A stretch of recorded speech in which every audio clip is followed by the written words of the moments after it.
How's it going, everybody? Welcome back to The Code, episode number 8. Last time I screwed that up, or a couple episodes ago, I screwed up the number. But it is episode number 8. Got my partner in crime, Rich McKeegan, the Scarecrow. What's going on, Rich? How are we doing tonight, Rob? So you got no power at your house from the windstorms here in Connecticut. Yeah, it's been, it's one of those things now. I got no power at the house. And of course, we live kind of in a rural area, so no water, no showers, no anything. So my whole family's camping out at the academy here, using the facilities because the academy still has everything running, although except classes. We don't have any classes because of the whole COVID-19 situation. So we're running on a full tank, I guess. Oh, Jesus. What about your food and your fridge and all that situation? Well, the power has only been out now about 5 or 6 hours. I mean, the longer it goes, the worse it'll be. And it was funny because my wife and I were just trying to get the last probably 6 months, we're like, oh, we got to get a generator, and of course I kept putting it off, and now here we are. So, but hey, it is what it is. Could be worse. I'm sure the power will come back on. We got to transformer down, whatever it is, what it is. So, how are you doing? All right? I'm good.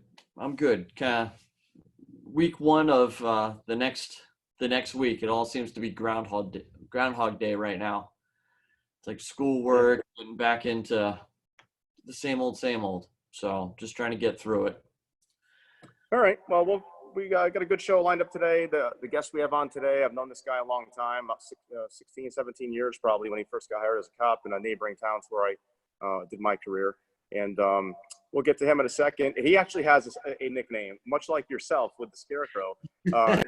Our guest has a nickname that probably not everybody knows. Maybe all the guys at Gracie Farmington Valley may or may not know. I don't know. But we'll have to dig back into the path with that as well. And we'll bring up where yours came from a little bit. We don't want to give the whole story away, though, because we got to wait for Jay for that, Jay Bell. Oh, Jay Bell gave you your nickname as well? No. We'll get to that in a minute. But I'm talking about yours. We'll get to that. We'll talk a little bit of the story. I want to give the whole thing away.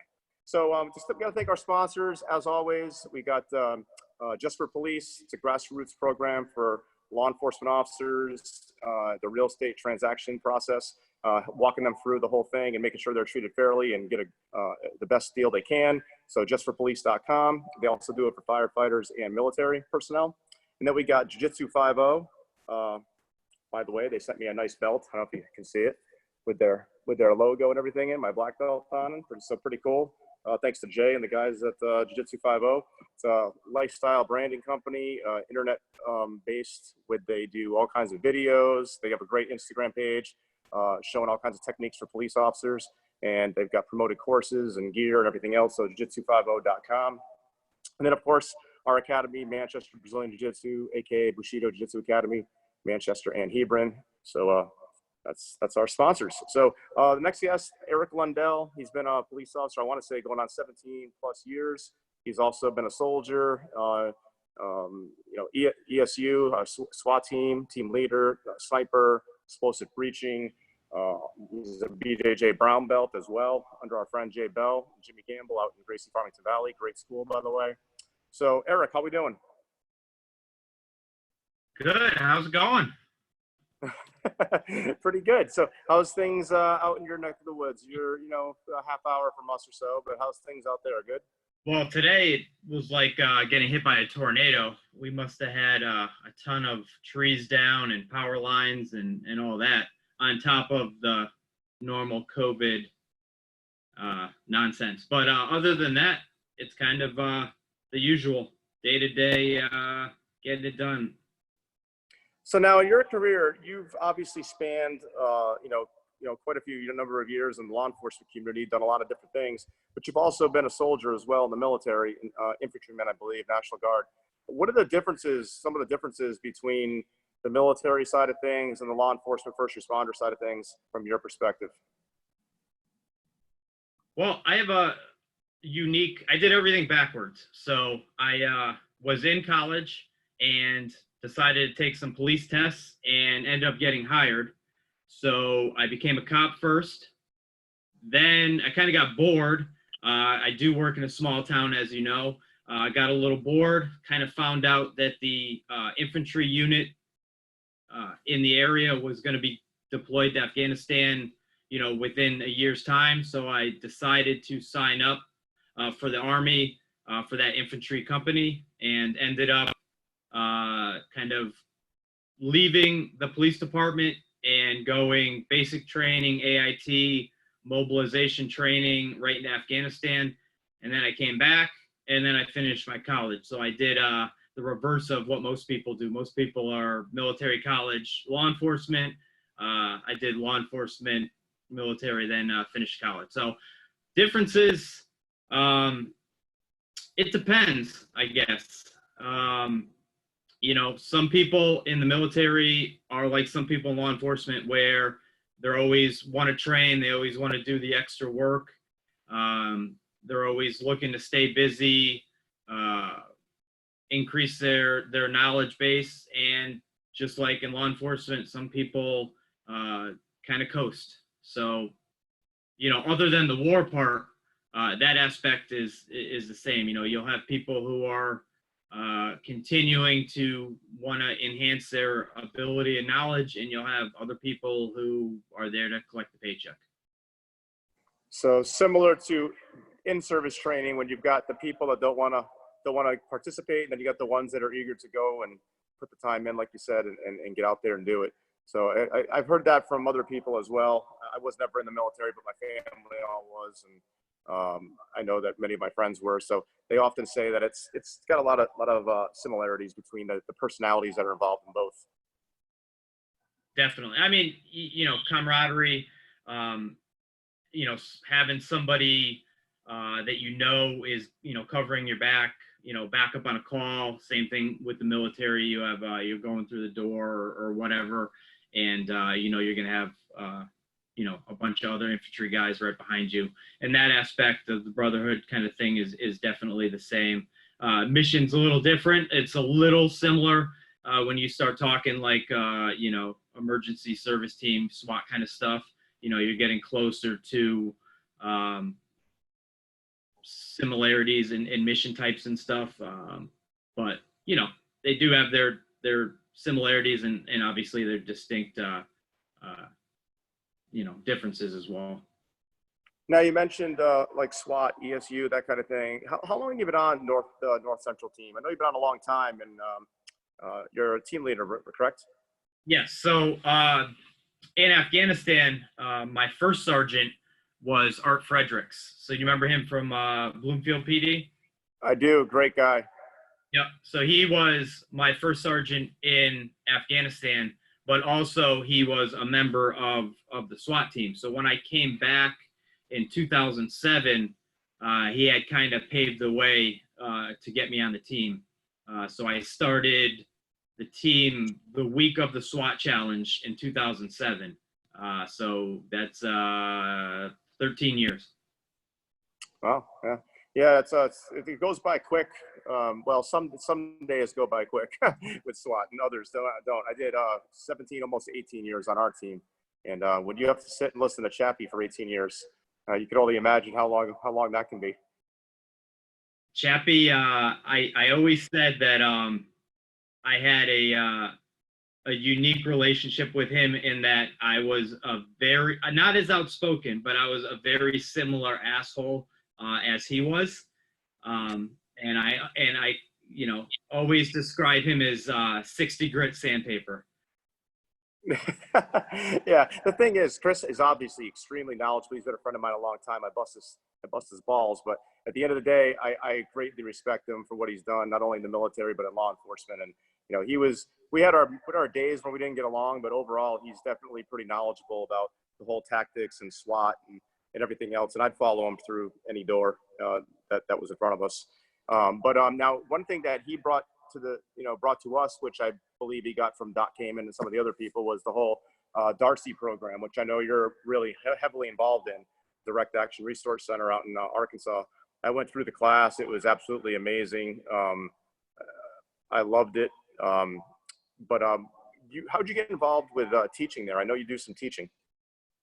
So going back to Chappie, we were in service in probably 2008 or 9. And he's like, hey, I want to show you this YouTube video. And we watched it. And I remember it's like a GoPro video of, you know, them going through one of the missions and everything. And I remember seeing the helicopter that he has there in the video, but I didn't know. I was like, oh, that place looks cool. Didn't know anything about it. Fast forward to 2010, Rich came and said, hey, I'm going down here and we have 2 extra seats. Would you like to come? And I knew nothing about it. I said, sure. I went down and it changed our SWAT team's, whole image, our whole standard operating procedures.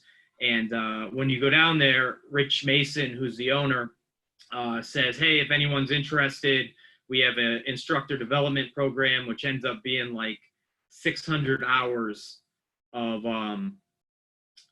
instruction where you have to be down there for about 600 hours to become an instructor. So from 2010 till, let's see, my son was born in 2017. For about 7 years, I was going down there probably 4 to 6 times a year. And I ended up becoming the first non-military, the first level 2 instructor. So level 1, you do the instructor development program and you do X amount of hours at level 1, and you're required to go to level 2. Now, Rich here obviously hasn't been down there, hasn't seen this, but Rich, it's like, imagine going to like a really high-end Brazilian Jiu-Jitsu place with some of the best instructors there are, and spending 18, 19, 20 hours a day for a week, just training constantly. It's an immersion. It's not even a training. In fact, the guy he's talking about, Rich, that owns it, I remember like our second or third day, we came back, you get very little sleep. At least when I was there, it's very little sleep. And we came back in and he's like, how many of you guys are dreaming for the little hours of sleep you are getting? How many of you are dreaming about shooting people? And like every hand in the place went up. And he's like, that's because you spend so much time doing this all day that your mind can't shut it off. And it's an immersion. It's not even training. You're literally constantly clearing rooms and shooting at targets that are, live people coming at you, simunition, throughout the later parts of the evening anyway. And it's all under full kit with the night vision and everything else. And it's an amazing training. But would you agree that it's an immersion versus just training? Oh, yeah. And what you have to do is, I kind of breaking it down, most law enforcement officers, most people in any business or whatever that go to a training class assume it's going to be 8 hours, maybe 8.5. When you show up Sunday, which is 0 day, Rich says, buy food for the week, and we're finished when we have met all the training tasks, not when time's up. So you end up doing 90 plus hours in a 6-day period. So from Monday morning till about midday on Saturday, there are 90 hours of training in there. And, Tuesday night, Wednesday night, if you as the group, if you mess up on a mission or something and somebody gets unaccounted for or lost, or you can't accomplish the mission, I have been there 3-4 o'clock in the morning. And you go till it is done properly. There's no, all right, well, we met the time, we're going to end this here. It is, we will go until it's done correctly, and then we'll stop, and then you'll get your 4 hours of sleep or whatever, and you'll be back here the next day. So how do you get invited to this? Or is it, you register or is it part of your job where someone has to kind of put your name in for it? Nope. So it is like any other instructional class. You sign up. He has limited seats. So when we started going in 2010, it was very well known to the military, but not so much so to law enforcement. And nowadays, we'll call him up and say, hey, Rich, we have 2 guys we want to send. And he'll say, all right, 6 months from now, I have an opening for level 1. So, but it's a basic, anyone who's law enforcement or military can go. But it's not something you can sign up for on Monday and head out next week. This is something that's very, very sought after. Yeah. So now there's definitely a waiting list and that kind of thing. And it's, there's no sign, Rob knows, you drive down there, there's no sign, there's no pro shop where you can buy t-shirts and stuff.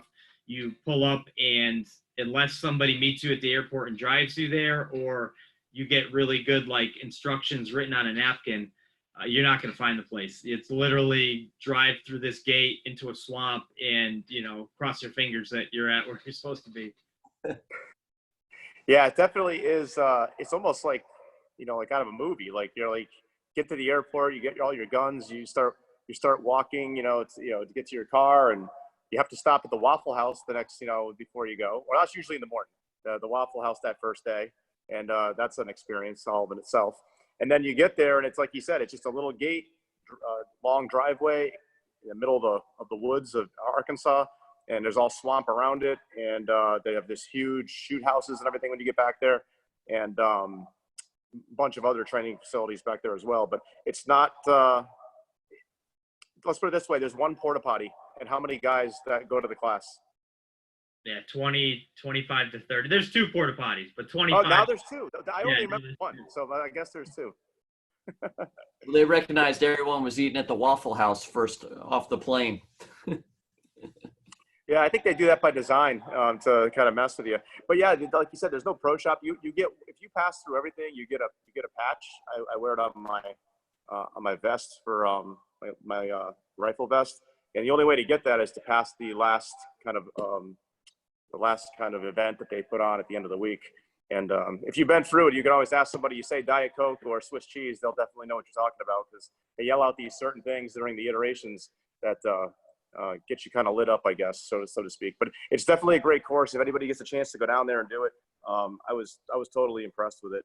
And the instructors are all top notch, and it taught me a lot about instructing too, not just about going through the stuff they were teaching us, but it taught me a lot about how much people can withstand and take and still keep moving forward and learning something. Because like we say in the jiu-jitsu all the time, especially when we have those police classes, like there reaches a point in time where you kind of shut off, like you're not taking any new information in.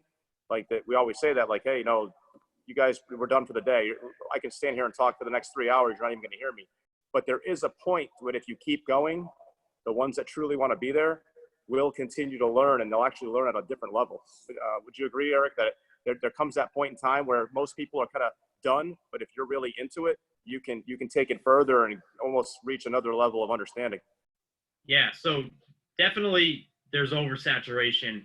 But I think the way Rich does it, the way you do the law enforcement classes, if you use the building block approach, they're not in those 6 days that you're doing stuff down at Darcy, you're not learning a whole day's worth of new stuff each day. You're just adding another building block onto what you learned the day before. So I think that's one part of it. And the other part of it is you do 1 million reps of it. So, with anything, whether it's jiu-jitsu class or in-service training or whatever, you show a move, you show a technique, and you'll have maybe a pair of people that you'll have to say, hey, stop, we're going to the next technique. Whereas the majority of the people will drill it once or twice, stop, look around, and either wait for you to tell them to do more or wait for the next technique. Whereas down there, when you're on your feet for 10 hours doing, Monday's block of instruction, with very limited breaks and stuff. And so drillers are killers, right? Is one of the sayings in the jiu-jitsu business. And that's kind of, I think a part of his teaching mentality is just that right there. No, definitely. Now, one of the other things I wanted to ask you about is kind of off topic at this moment, but you started training in martial arts quite a few number of years ago. And I want to say you started, correct me if I'm wrong, with the Dog Pound. It used to be a kind of a club in Connecticut. Is that where you started? So I did judo early in high school and ended up having some concussion type issues, so stopping with that. And then I got hired in 2003 at the police department. Shortly after that, I attended a ground fighting class at the academy that I believe you were at. Oh yeah, with Lee Peacock out of Florida. Yep. Yep. So at that class, there was a university officer, college police officer who was there that I knew from my days in college because he actually illegally searched me. He lifted up my backpack as I was walking by to see if he heard or felt any bottles in it. So I ended up striking up a conversation with him, and he's like, "Oh, if you want to do this, we train mixed martial arts at this gym, not a martial arts gym, but a commercial fitness gym, on Monday, Wednesday, Friday nights." So I ended up going to this gym in Rocky Hill, and it was one of those things. 6:00 at night, they throw down the mats in the Pilates cardio room, and we did mixed martial arts. And it ended up being Elias Rivera was the head coach, and Frank Latina, who just got his black belt, I believe, from the cage. But he was there as he was a fighter, but also kind of second in charge. And then, so I started training there. And then shortly after that, I brought in, or I kind of dragged Joey Carta into the trainings. And that's where he got his martial arts start as well. Yeah, there's been some legendary stories of the dog pound years ago. And trying to think, Les Richardson, he was part of that as well. There was a bunch of different guys that all kind of went on and kept training. But what was the training like there? Like, I know you said it was they throw the mats down and kind of train. This would have been 2003 approximately, because that class with Lee Peacock was 03. I only know that because the certificates, I still have it. And I was going through a bunch of boxes not too long ago and I came across it. But. Yeah, so it was 03, 04, and you don't know what you don't know. So it was, what I remember was, stand up, a lot of cardio conditioning, stand up. There was some ground fighting, which if you ask me now, I would tell you that I assume Elias Rivera was a black belt, because none of us could even come close to winning in the grappling training against him. But he very well could have been a purple belt, or not even formally belted. I don't know. I just assumed kind of back then that he was like a black belt. And unfortunately, I've kind of tried to look him up and stuff and kind of reconnect, and just haven't been able to find him. I've talked to Frank Latina still, obviously. I talked to Joey, and none of us have had any contact with Elias. So I was always wanted to ask him if I reconnected with him, kind of about his background and where he was at. But it was legit. CTE wasn't a thing back then, so we went hard, probably a lot more than we should have. And I probably trained for 8 months and then had my first pro fight. So it was, you got paid, and they were, illegal in Connecticut. So we had to go up to Mass, and we fought at, I fought on the same, Joe Lozon was the main event of the card that I fought on. So it was Combat Zone 9. And funny story with that. So I ended up fought this guy, Bob Pupa, and both like 0-0 records. And we ended up, I ended up getting cut right here, like to the bone, like white meat showing. And so it ended up being a referee stoppage kind of fight. And I went back to work the next day, and I had like a beanie hat pulled down low. It was December, so it was all right, but down low, but just bruises and everything. And, so I talked to the lieutenant, what the F are you doing? Blah, blah, blah. I'm like, I'm one of the arrest control instructors in here. I need some experience, got to walk the walk kind of thing. And then a few days later, I get the call to meet the chief. And I don't know if you ever remember Chief Agnesi. He was like 6'6", and he had like just so much gold on his uniform. I was terrified of him. And I was 22 or 23 years old at the time, like still a new officer, terrified of him. And he calls me into the office and he sits me down. He's like, "Do you like your job?" "Yes." "We pay you a lot?" "A real lot." "Yep." "Why are you cage fighting then?" And I'm like, "Well, blah, blah, blah." And he's like, "I can't tell you not to cage fight, but I'm telling you to stop cage fighting." So my professional mixed martial arts career was very short, but I did continue to, which I actually liked even more. I continued to be a corner man, and I got to corner for Joey, Frank, and Elias on some of their fights, and those are way more stressful than fighting itself. You guys have probably cornered people in jiu-jitsu or MMA. It's when it's somebody that you're either trained or coached, it's I think a lot more stressful being on that end than the one that's actually doing the fighting. I would agree with that. I cornered several people over the years, reality fighting and stuff like that, and I remember walking out there and the lights and the people, and Brian Maurice was one of my guys, and he was fighting, and he was happy as could be. He couldn't wait to get out there, and I'm like, man, my heart was pounding. I'm not even the one that has to go in there. And I know that one of our guys, Jerry Navarro, he's cornered somebody at the UFC Contender before, and it's like it's the same kind of thing. He felt nervous. And Rich, you cornered somebody at Fight to Win, correct? Yeah, Will Knight was he's the guy that Jerry's cornered for the Contender Series out in Vegas. He said the same thing. He said he was more nervous than Will. Will was like, "Yeah, I'm just out here to fight. I'm going to take his head off." And Jerry was pretty nervous. I don't like it. It's not enjoyable. It's like you go out there and it's like you feel like you're putting more on the line than the person in the event. It's nerve-wracking. So when did you find Gracie Farmington Valley? So with that, man, I had like I said, nothing I do is straight and narrow. So going back, Joey Carter never stopped. So that's what they always say, right? If you start and you never stop, you'll be a black belt someday. So he continued on with the MMA, and then he joined +1 as a white belt for jiu-jitsu. I ended up joining the Army in 2005, and then, like I said, I did like the training right into the deployment and everything. So I kind of missed that time.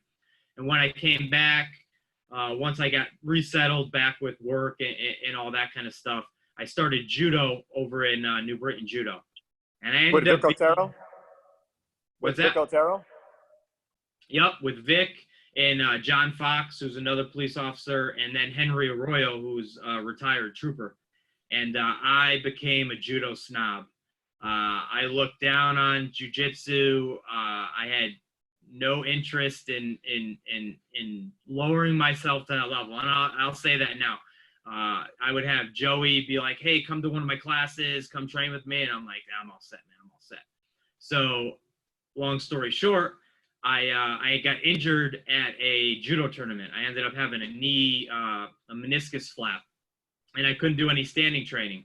And he was like, "Hey, come to jiu-jitsu," because I could do, some ground stuff. And I was like, "All right, I want to train." And I went to a couple of his classes with Marco de Lima, who was his black belt. And I was like, wow, this is way easier than getting thrown 100 times in a judo class. And I was almost, once I finally went, I was almost an instant convert to jiu-jitsu. And I lived at New Britain at the time. And then shortly after that, I moved right a mile away from the old Gracie Farmington Valley. So it kind of just made sense. I talked to Joey and said, "Hey, you know what? I want to train more. I want to train more often. I'm going to go over to train it with Jay Bell at Gracie Farmington Valley." Now, did you know those guys beforehand, or did you meet them on the spot when you went over? I had gone with Joey a few times to visit. So, and one of the guys that I work with at my department was training there, so I knew him. But yeah, for the most part, I didn't really know any of them. And I started there in 2014. And the first class I ever took with Rob was January 28th, 2014. So I always tell people, make sure you have a training log. So Rob went up there and taught a guard passing class when Jay had his hip surgery. Did the class suck, or was it all right? I thought it was fantastic, man. I wrote it down in my notebook, so it must have been good. That's funny. It's funny you should say you were. No, don't take this the wrong way. You said you were a judo snob, because I remember coming across you more than one occasion. You know, whether it was in service or some of the different arrested control instructor programs that I would come down and do the ground portion. And I always felt like you were a little standoffish with the training back in those days. And then all of a sudden there was a big switch. That must have been what it was when you switched over from judo to jiu-jitsu and started to drink our version of Kool-Aid. So. Oh yeah, 100%. I mean, and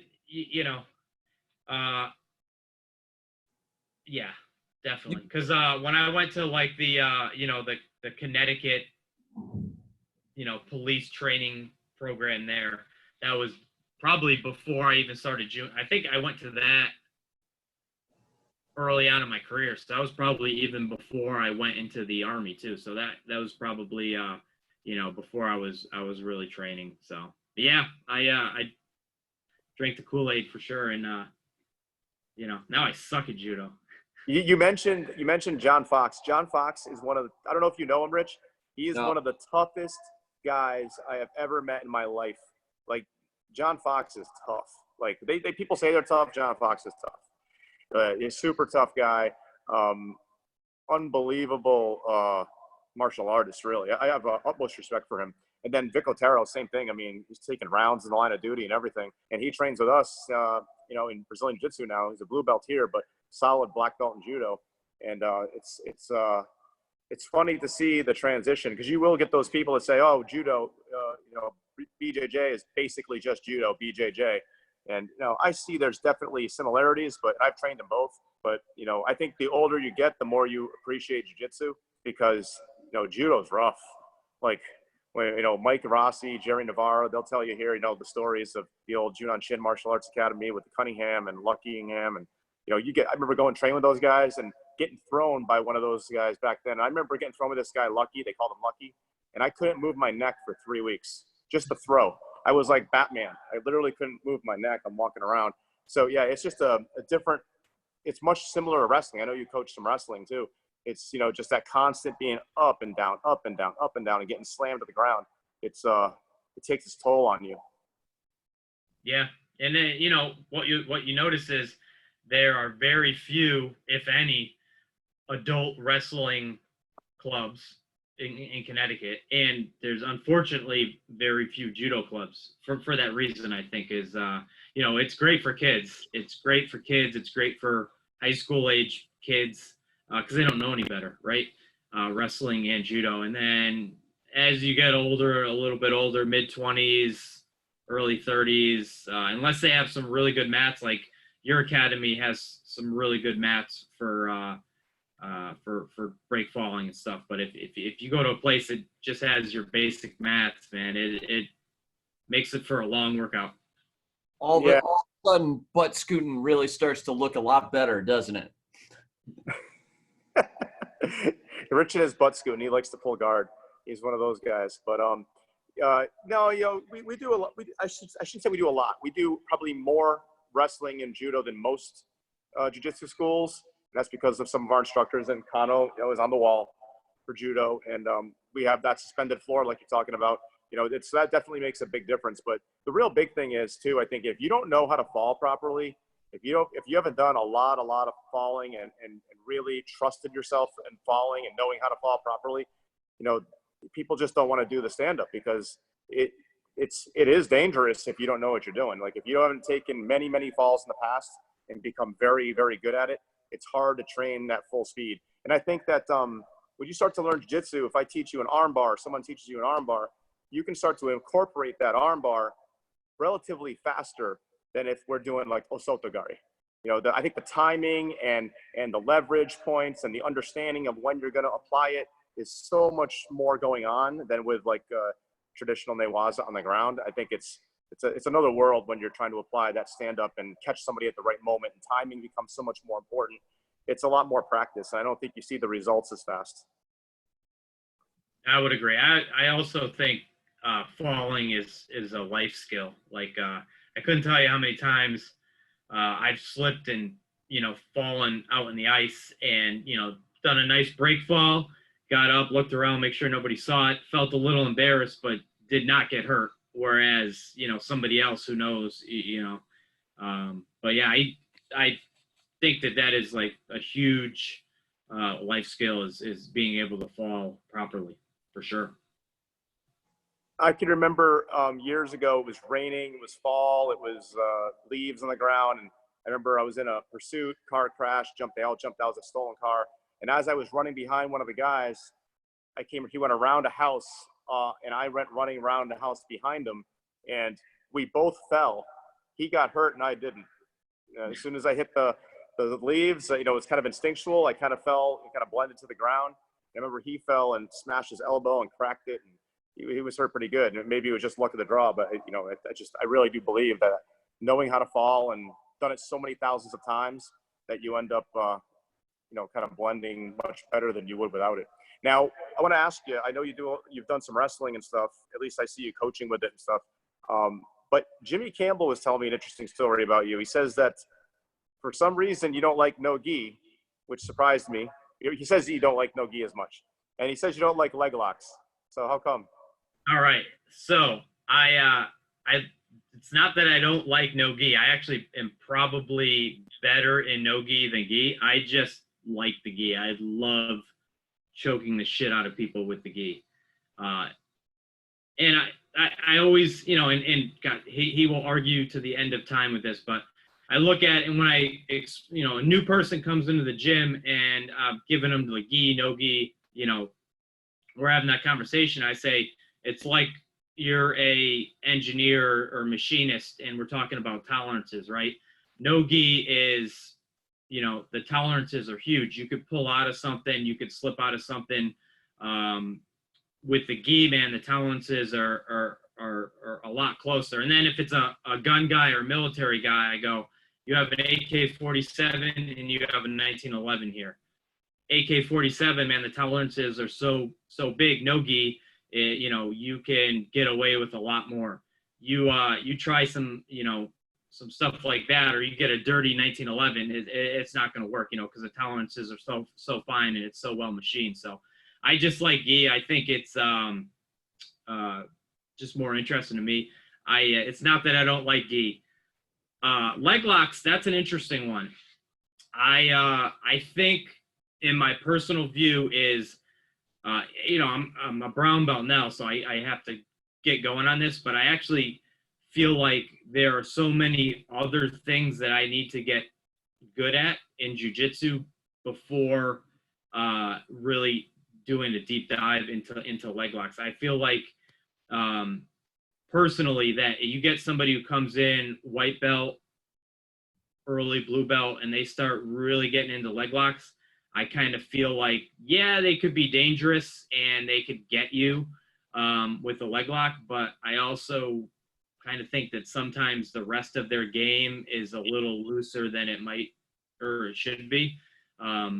Whereas you get somebody who's solid with the fundamentals and then they start learning leg locks, I think they would only be, you know, more dangerous. But that's me and Jimmy will go back and forth with that forever. And it's not that I don't like leg locks as far as thinking they're not effective or anything. They definitely are. I just feel like I got to get much better at what I call the basics than before I really delve into the leg locks. What do you think, Rich? I would because of the fact that it's like when I started doing leg locks early on, and then by the time I got to my brown belt, I had to sit there and really look at it. It was like, holy shit, I'm a brown belt now. You know, my expectations of where I should be and what I should be, I looked at, and I was like, okay, what's one of my things that I should be really good at? Guard passing. How's my guard passing? Oh, it sucks. So it's like I kind of had to sit there and like go backwards to sit there and really start filling in holes that I felt were like gaping at that point because I'd kind of sat there and worked certain style games. But the funny thing is like probably all up until brown belt, I loved no gi. No gi was my favorite thing. I hated wearing the gi. Now I love gi. It was like probably a year into brown belt. It's like, that's all I wanted to do was gi. And even still today, it's like, you know, I train gi. I enjoy it sometimes, but I would rather play gi any day of the week. It's like the lapel games, just a lot more fun. And like you said, there's a lot more things that interest me now with the gi game than they do in the no gi game. And that's just my personal, you know, outlook on it. It's not how I think everyone should be. It's just, man, I love the gi game right now. A lot more fun. I get asked that sometimes, and my answer is yes to both. Like, I don't really love one more than the other. I'm probably, at times, I think better without the gi, depending on who I go against. I think it's situational, unless it's like Jerry Navarro. Jerry Navarro smashes me, and what doesn't matter if it's the gi or not. But he's one of my black belts here, and yeah, he's far surpassed what I can do to him. So, but I like both. I think they're both important, especially for our jobs. You know, we can come across people like I'm sure you have, and I know I have. People have clothing on quite a bit, especially here in New England. And I've had many altercations where I've been able to pin somebody by their jacket or their clothing or whatever. But I've also come across people that are, you know, on PCP or ripping all their clothes off and they got nothing on, and you're trying to control them that way too. So I think they're super important, both of them. You know, gi is a grips game, and no gi is a clinch game. And I think that, you know, being well versed in both can only help you. So I think I get stuck on one for a little while, then I switch to the other one a little while. And in our school, I think a lot of schools are heavy one or the other. We're like 50-50 right down the middle. Half our classes are gi, half our classes are no gi. And I make everybody learn them both because, you know, at the end of the day, you know, if we're their coaches, I don't care if you don't like something, you're going to have to learn it. It's part of the art and you have to understand it. Same thing with sport versus self-defense. I make them learn it both because especially early on, I force the self-defense. And most people, you don't have to force it because they're coming here for that anyways. And then the sport opens up as they train and they learn there's more to the art. But for me personally, I like them both. Yeah, leg locks, I probably at one time, if you go back a long time ago, I was better at leg locks than most. And then because people weren't really doing them. And then I didn't really keep up with the game with leg locks and I got behind. And now I've been trying to catch up with it because it's such a vast, Rich is much more versed in the leg lock game than I am at this point. But I mean, I know my basic inside, outside heel hooks and stuff like that, but I always trained predominantly for my job. And I just felt like controlling someone's hands were the most important thing in my world, in our world, I should say, you know, because, you know, in the street, I'm probably not going to be searching for too many leg locks. So I kind of concentrated on things that were going to apply to me. But, you know, as a coach, you got to understand them all too. So I get what you're saying, but ultimately, I think you got to learn it all. Yeah, and I generally right now with work and family and everything, we have the 11 o'clock class Monday, Wednesday. Well, you know, pre Corona, right?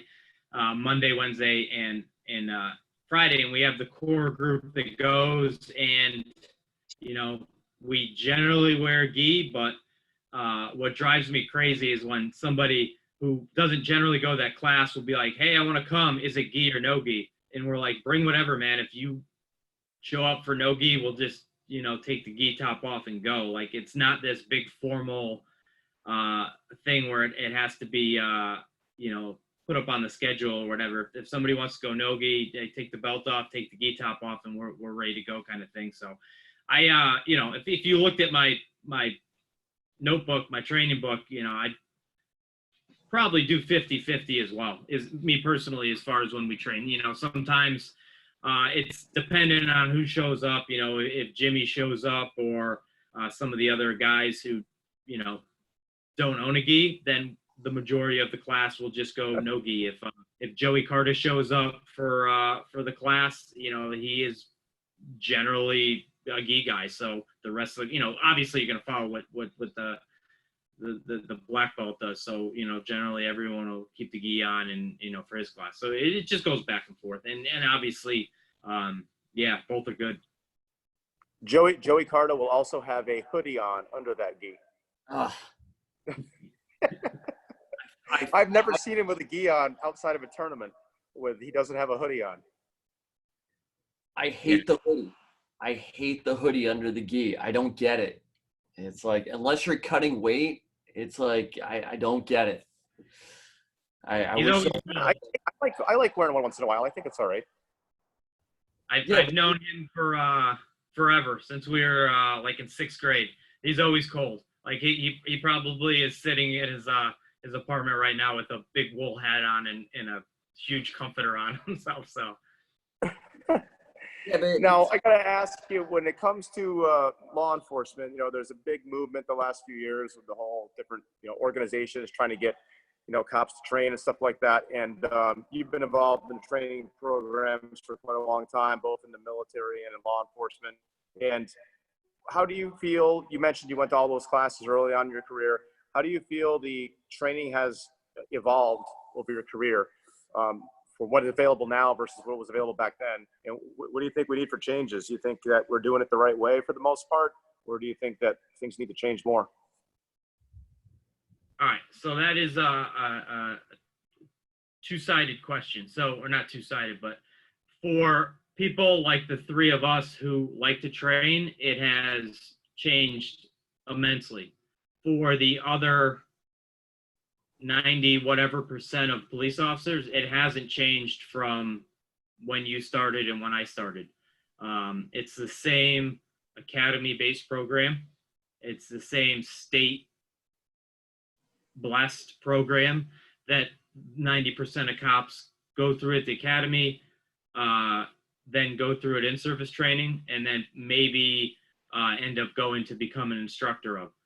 So for that, whatever percentage you want to call it, which is very high, of cops who are not interested on doing it, they're outside of the police department training, I don't think it has trained at all, and I don't think it has changed at all. For those who like to change or who like to train, obviously Brazilian Jiu-Jitsu has blown up. Courses like Craig Douglas's ShibWorks class, Chad Lyman's stuff, which is on the internet. You could find a ton of reality-based, weapons-based training that is focused on the law enforcement officer. You have Jiu-Jitsu 5.0, you have the Gracie breakdowns of actual situations, and then them inputting their knowledge to those situations where we didn't have that years ago. And if you have a motivated arrest and control instructor who is doing those things, yes, he'll bring that back to his department. But unfortunately, I think overall the numbers are so low that for the most part, it is your academy-based programs that are static. Yeah. Static. Yeah, it's like, it's the same way. We're pretty much anywhere you go, there's very few places that don't have that static type of training. And, they always get the reason, we don't want people to get hurt and all these kind of things. And, it's when it comes right down to it, if you're not feeling pressure, if you're not feeling resistance, if you're not feeling, uncertainty when you're grabbing onto someone, not knowing what they're going to do, unpredictability, you can't really, you're never going to apply that in the real world unless you've faced those things in training. Like it's, the same thing, like Rich will tell you, if you take a person and bring them all the way up to a blue belt, but never let them roll. And then you have another person that you brought up the ranks all the way to blue belt and they rolled every class. They're going to smash the person that doesn't roll. Like it's not even going to be close. And that's still one of those things where I can't understand why agencies, I've talked to Blue in the Face, I've talked to Post, I've talked to all these different places, and, they've allowed me to do courses and stuff, but when it really comes down to it, they don't want to change. They don't want to make it, more realistic. I think there's some academies that are, but it's few and far between. Yeah. And, again, we've had numerous conversations about this, but you had brought up an interesting article this morning that is, when you get up into that administrator level, it's hard to the ship's traveling in this direction. It takes a lot to reroute it. So the article that you had sent me this morning that I had seen was, talking, it was a podcast or a brief podcast about, how police officers should deal with suspects who train MMA. And it was terrible. It was terrible. I mean, I remember someone sent it to me not too long ago, and it's only 12 minutes. I'll send it to you, Rich, because Okay. I mean, I was like, how could these guys be this naive and this unknowledgeable about modern type of martial arts training? Like, they were basically trying to talk intelligently about mixed martial arts, Brazilian Jiu-Jitsu, those kind of arts, and how, there's people out there that train them, and what if an officer comes across them in the real world, and should officers be training this kind of thing, for themselves? And they basically fell back on the idea that they shouldn't, because it's not academy trained or academy certified or departmental certified, which is a bunch of bullshit, really. But it was terrible. I mean, outright terrible to listen to. They really have no idea. It's funny that they even get on the air and talk about the subject. They have absolutely no knowledge of it whatsoever. Yeah. So whenever somebody comes to me and says, hey, you should try this course or check out this training company or whatever, the first thing I do is go to that instructor bio and see who's teaching the class. And if that person has experience that is related to that class or related to what I need to get out of the class, then I may be interested. Just because they were tier 1, whatever, a tier 1 operator, tactics, hostage rescue, shooting, I'm going to listen. Maybe if they're talking about what they did for, their defensive tactics, maybe not so much as I would, or whatever, a police officer who is also black belt or something. So you got to look at it that way. So I looked up those two guys, without mentioning their names. One, his like LinkedIn never even mentioned him being a cop at all. It had a whole bunch of jobs that were like media related. So I think he maybe just writes for police stuff. And then the other guy was like a 32-year veteran of a large department. And again, I didn't see in there that he was a use of force instructor. I didn't see in there that when he was,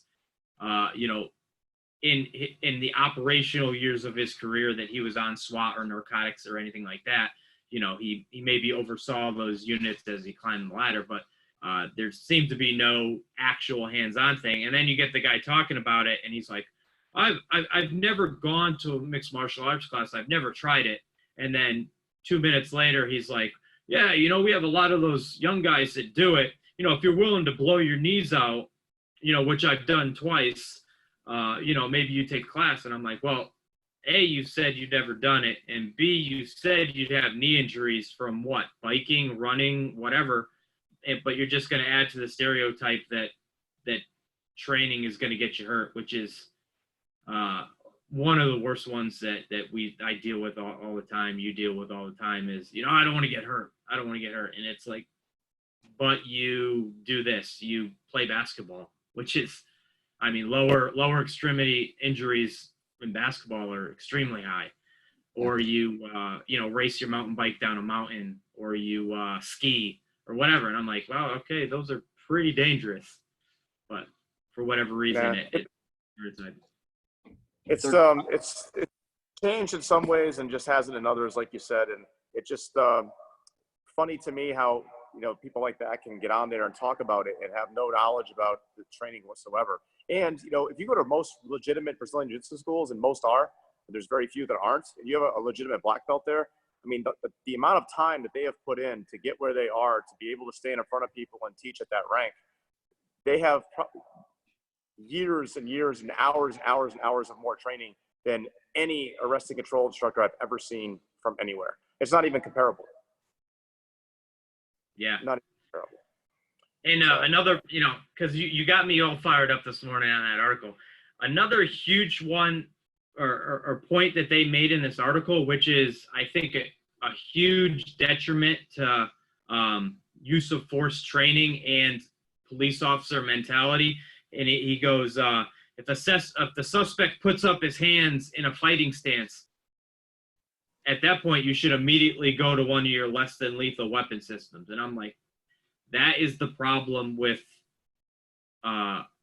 what with law enforcement these days are they're rushing to use these tools, and then these tools, unless used in the ideal condition, a lot of times are not working properly or working at all. And now you have somebody who, never even thought to just go hands-on with the person and now has to go hands-on, and they kind of already defeated themselves. Like, oh, I'll just taser them, and then the taser doesn't work, and they're like, oh, I guess I have to shoot them now because I'm afraid to touch them or whatever. So I think, and then they were totally like all about it. Like, yeah, if he squares off on you, you got to, you're going right to your, one of your less than lethal platforms, and not even a chance of like, well, let's tie up with this guy and see what it feels like or whatever.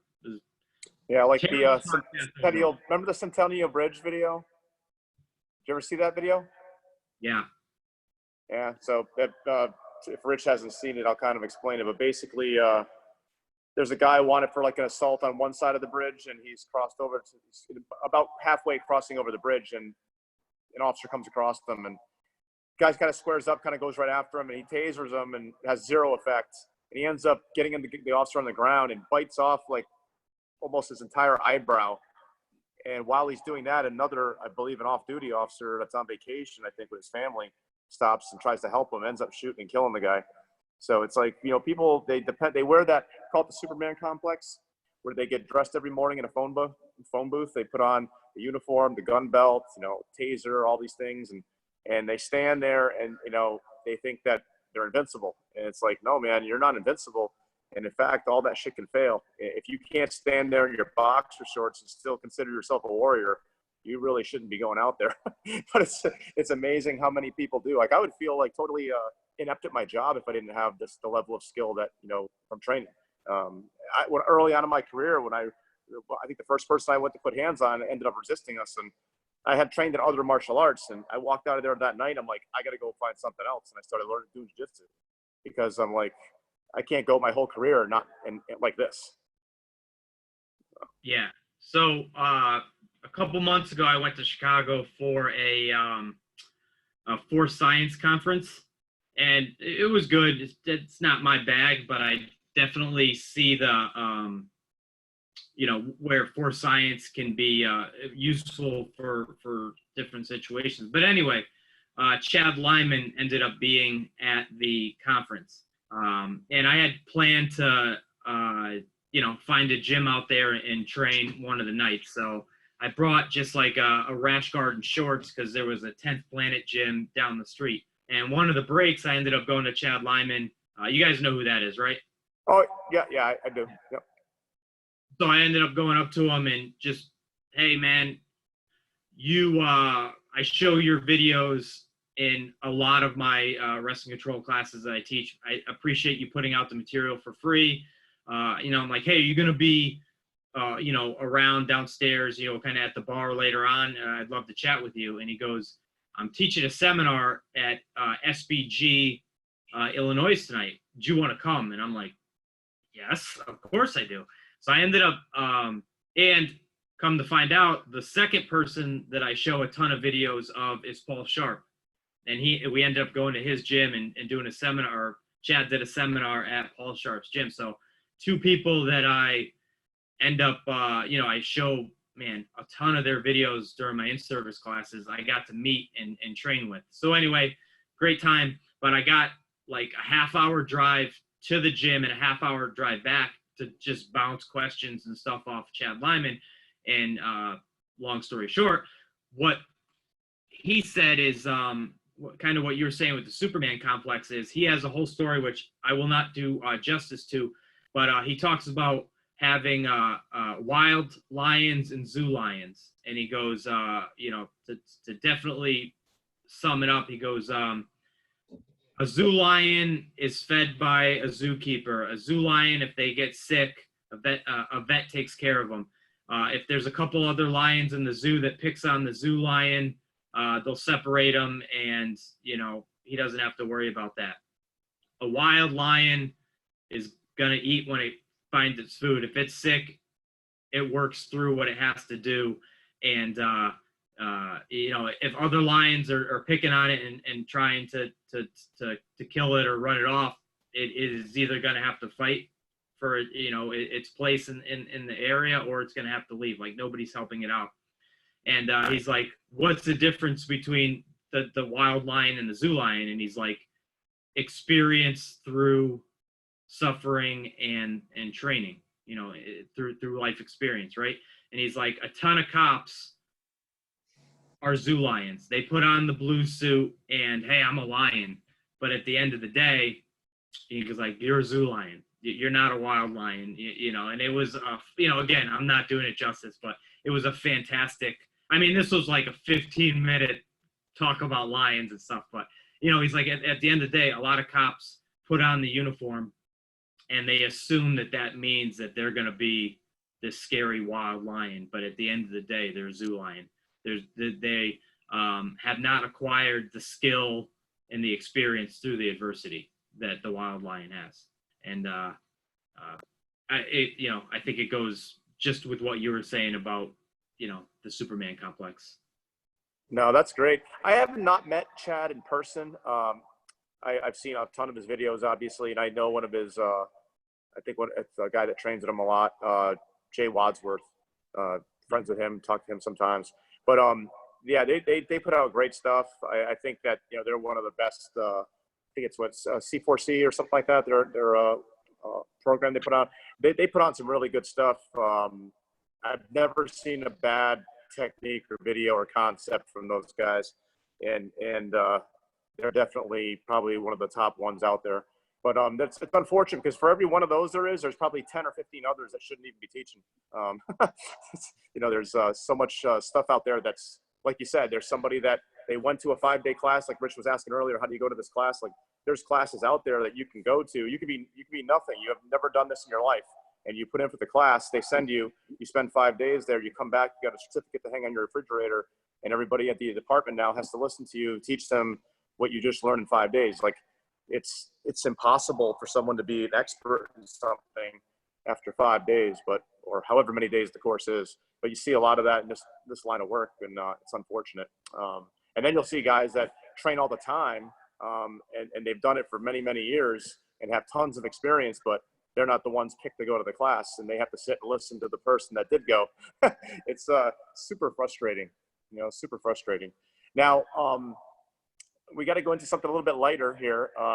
You have a nickname that I've always heard. People call you Biscuit or Sea Biscuit. Oh, yeah. I think I know where it comes from. Chappie's like, ask him where the name comes from. I'll tell you. You want me to tell you where I think it comes from, and then you tell me if I'm right? Yeah, because I have the exact story. I remember the exact, you know, day and time that it happened. So we'll see. We'll see if you're in the ballpark. Okay, so I think it comes from Jeff Pelletier, or somewhere around that time frame when he was comparing you to Tobey Maguire when you were unshaven and younger version of yourself during the movie because you look like him. Is that no, not even close? Nope. So it's close. So it was during the Jeff Pelletier era. However, I was on FTO. I was a 21-year-old. I had, you know, done some college sports and all that. And my FTO was Gary Cruz. I don't know if you ever met Gary. I probably met him. I remember him. Yeah. So we're sitting in roll call one day, and I'm just a new guy, and Gary is reading the newspaper. And it was back when they used to have the movie pictures in the paper. And he's reading it, and he's like, Seabiscuit. And he looks at me, and he goes, "You're Seabiscuit." And I'm like, "What?" And he's like, "You're the retarded horse." And I was like, and he starts laughing hysterically, and then Pelletier starts laughing. I go, "Who's Seabiscuit?" And he goes, "Oh, it was this super fast and athletic horse, but it was retarded. You're Seabiscuit." I'm like, okay, never gonna stick. And then I shit you not, 3 months later, the town manager is, "Hey, Biscuit, how's it going?" And it 17 years later. But It's yeah, funny because everybody, when I was in West Hartford, like everybody had nicknames. I was actually responsible for quite a few nicknames of people, but nicknames really stick, and I think they stick in jiu-jitsu too. Like as I mentioned, Rich has the nickname of the Scarecrow. Rich, would you like me to share a little bit of the story? So that was dawned on me by Jay Bell.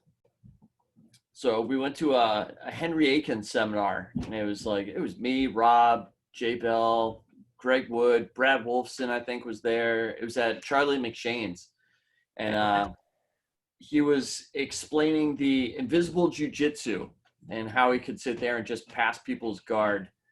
And he called Jay Bell up, and he's like, just break me down in your guard. And he would sit there and he'd position himself, and Jay's sitting there trying to pull him down, and Henry Akins would position himself. And me and Jay have a good relationship, and it's like he's busted my stones. He's dry, as you know, and good sense of humor. So Henry Akins sits there and positions himself, and he's like, go ahead, do a sit-up. So Jay actually did a full, crunch while he's in, he's got Henry Akins in his guard. And room's all quiet, and I just sat there, and I'm like, holy shit, Jay did a sit-up. And he just whipped around, not even skipping a beat. Fuck you, Scarecrow. And that was it. So he's been ever since known as the Scarecrow. And we've got, you come into our academy on any given day, we've got the Mountain, and we've got the Claw. I mean, sometimes people don't even know their real names. They just assume that that's their name. We have so many. We have one guy we just call him Alaska. No one even knows his real name is something else, but he's from Alaska. So it is funny. It's much like law enforcement, like you were saying, and like the military, I assume, where you have this camaraderie and bonding amongst each other. And I think that's through the suffering. You're suffering together. You're putting in the work together. You're getting stuck in bad spots all the time together, trusting each other with each other's limbs and bodies. And I think that's where that kind of comes from, is that ability to laugh and joke and take the lighter side of things with that. But you definitely got to come back to our academy once we're reopened again. I know you've come down here a few times. I'm assuming you enjoyed the training when you come, but we always like having visitors, and especially with guys that we know like yourself. Yeah, whenever, I want to come down just for some classes and just to train with you guys. But whenever you're doing the law enforcement stuff, let me know, and I'll definitely be down there to help out for sure. I appreciate you guys having me on, and not a problem. These are not to put you on the spot, but how do the classes that we all put on for law enforcement? How do you think that they fare for the law enforcement community in comparison to to the other classes? Are they in the ballpark of what we should be doing? Oh yeah, totally. I mean, and with most things from law enforcement,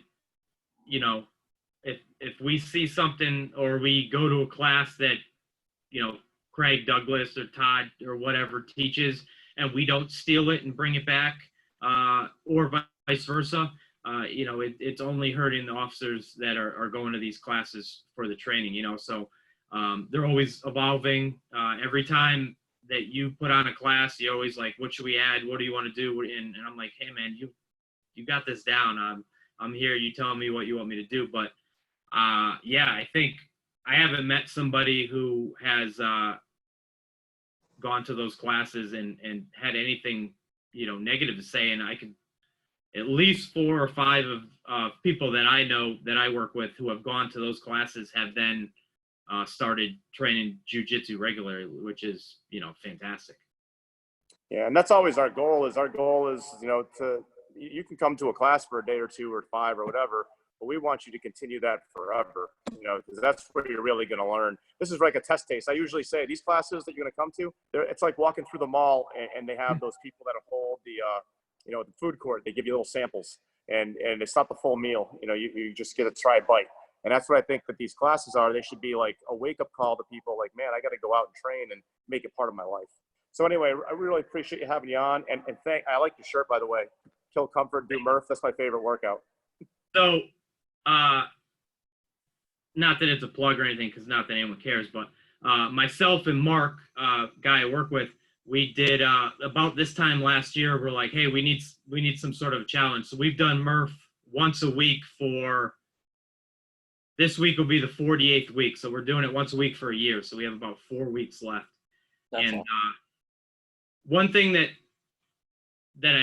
what I found of this is it's like the demystification of Murph, right? When you talk to somebody who hasn't done it or maybe has done it like once or twice, oh, that's such a hard workout, and it's a great workout, but there's a mystery to it, like and once you do something 48 times, man, you're like, all right, I'm doing Murph again, kind of thing. But I think that's with everything, jiu-jitsu, tactical stuff or whatever, is once you get those reps in, is definitely when you see it all come together.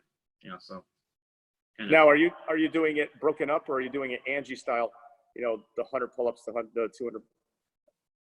So we have done it broken up. I've done 20 rounds of 5, 10, 15. I've done 10 rounds of 10, 20, 30. We've done 100, 200, 300. This last week we ran the mile, came back. We did whatever our max pull-up was. Then we times that by 2 for the push-ups and times it by 3 for the pull-ups and did like the least amount of rounds.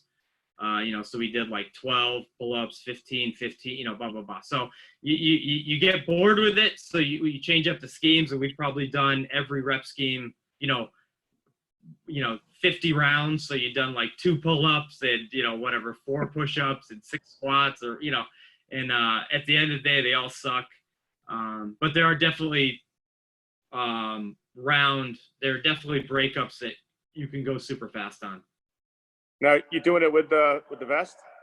I generally do the vest every 4th workout. I just found that for the wear and tear on the body, I didn't want to do it all 52. So generally, like every 4th workout, I'll throw the vest on. Well, as Memorial Day gets closer and we get reopened, hopefully we'll have to do it together sometime, because that's definitely one of my favorite WODs. Definitely, man. Definitely. Hey, thanks a lot.